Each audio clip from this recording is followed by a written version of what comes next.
I really don't care what happens to her at all. I don't care. Like everybody they tiptoe around with this social media, but what y'all don't get is that it be real consequence for y'all little flexes, y'all quick flexes for $300 that you need. It be consequence. Stop for a second and imagine the scene. A little girl, innocent, pure, and completely unaware of the storm swirling around her family, looks up at her mom and asks a question that cuts deeper than any insult, deeper than any fight, deeper than any court order ever could. She asks, "Mommy, why is Aaron always here?" And in that moment, the entire room falls silent. Teyana freezes, Aaron shifts awkwardly, and Iman's face says everything. Pain, shock, betrayal, and the kind of heartbreak no man, no father ever wants to feel. The craziest part, this wasn't just some random moment behind closed doors. The tension had been simmering for months. Teyana Taylor, the superstar, the mom trying to juggle fame, motherhood, and love, had been walking a dangerous tightrope. On one side, her estranged husband, Iman Shumpert, the father of her children, the man who once was her ride or die, and on the other, Pierre, the new man who had been creeping into her life, into her home,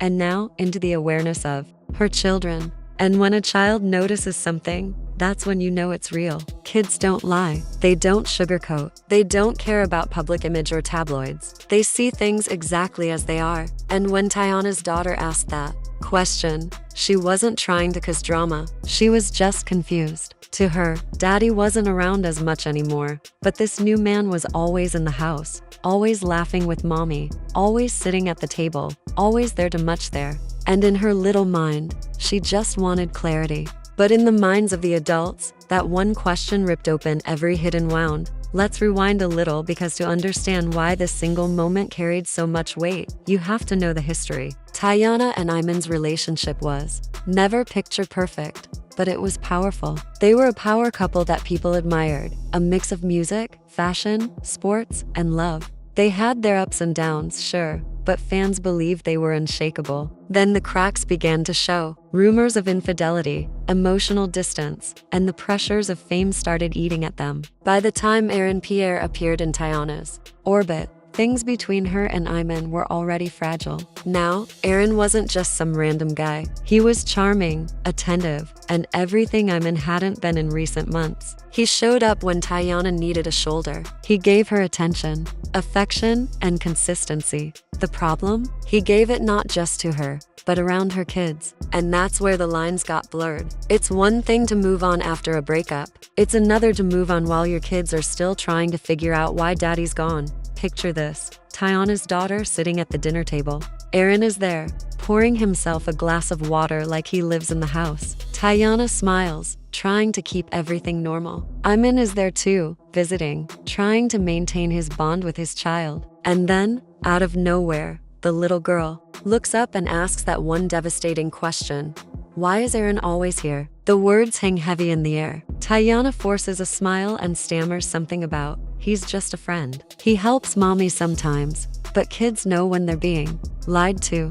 Iman's jaw tightens, his eyes lower, and his lips press together so tightly they look like they might disappear. He doesn't say a word, but his silence is louder than any scream. His face screams, "My daughter notices another man here more than she sees me." That's the kind of pain that doesn't just sting, it destroys. Aaron, on the other hand, tries to play it off. He chuckles awkwardly, shrugs, maybe even says something like, "I guess I'm just around a lot." But that only makes it worse, because, in that moment, he looks less like an innocent bystander and more like the intruder Iman believes he is. Imagine being a father, sitting across the table and hearing another man casually admit he's always around your child. That's not just uncomfortable, it's unbearable. When the daughter leaves the room, that's when the real tension explodes. Iman turns to Teyana, his voice low but shaking with rage. "Why is he always here?" he demands. Teyana, defensive, insists Aaron is just a friend, someone supportive, someone she trusts. But Iman doesn't buy it. To him, this isn't about friendship. This is about being replaced, about losing his role in his daughter's life, about watching another man step into shoes that don't belong to him. Teyana fires back, frustrated. She tells Iman he hasn't been there enough, that Aaron steps in when he doesn't, that she's tired of doing everything alone. But those words only cut deeper. Because to Iman, that's not just an explanation, it's an accusation. It's a confirmation that he failed and someone else is succeeding where he couldn't. And Aaron? He just sits there watching the storm unfold. Part of him wants to defend himself, but another part knows nothing he says will help. To Iman, he's already the villain. To Teyana, he's the comfort. And to the little girl, he's the question mark she can't yet understand. The aftermath of that dinner rippled far beyond those four walls because kids talk. Maybe she mentioned it to friends, teachers, or relatives. Either way, word started spreading. Soon, blogs were running with it. Teyana's daughter questions Aaron's constant presence. Social media picked it up. Fans debated, argued, dissected every detail. Was Teyana wrong for letting Aaron spend so much time around her kids? Was Iman overreacting? Was Aaron crossing boundaries? The internet had no shortage of opinions, and none of them were kind. Some people sided with Iman, saying no child should ever feel confused about who the father figure is. Others defended Teyana, arguing she had every right to move on and surround her kids with stability.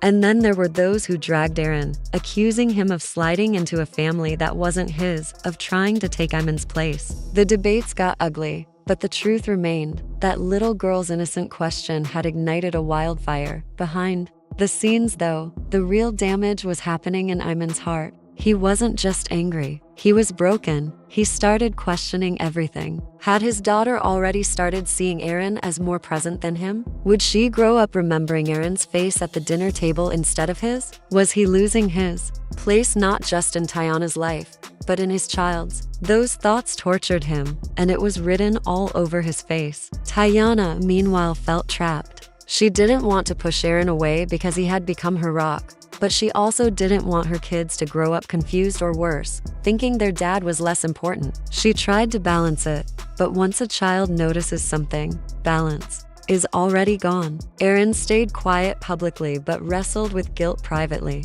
He never set out to replace Iman, but his presence was undeniable. That one question didn't just shake a dinner table, it shook the foundation of an entire family. And the saddest part, there's no easy fix. Once a child asks, "Why is he always here?" the answer doesn't go away. It lingers. It festers. It forces everyone involved to face truths they weren't ready for. And that's where things stand now. A family caught in the turbulent crossfire of loyalty, love, and deep, unsettling confusion. On the surface, they appear like any other family, bound by blood and shared memories. But beneath that facade lies a fragile web of emotions threatening to unravel at any moment. A father, once the pillar of strength, now finds himself haunted relentlessly by a single image, the look on his daughter's face. It wasn't angry, nor disappointed, but something far more painful, a silent confusion mixed with a desperate longing to understand what was happening around her.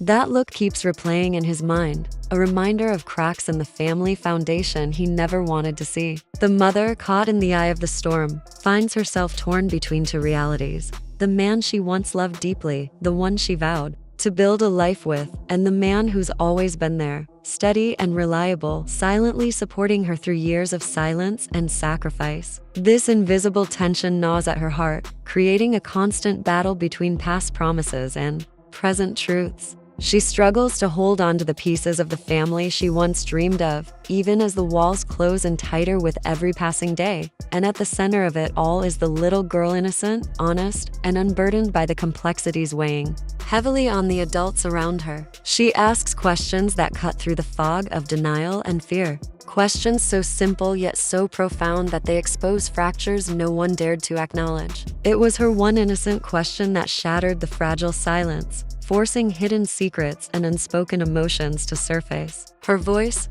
pure and unfiltered, echoed louder than any argument or accusation ever could. Because sometimes it's not the big fights, shouting matches, or dramatic scandals that tear a family apart. Sometimes it's something much smaller, a single moment of clarity, a single question asked with the honesty only a child can have. And in this case, that small voice was the loudest truth of all, shining a harsh light on everything the adults were too afraid to confront.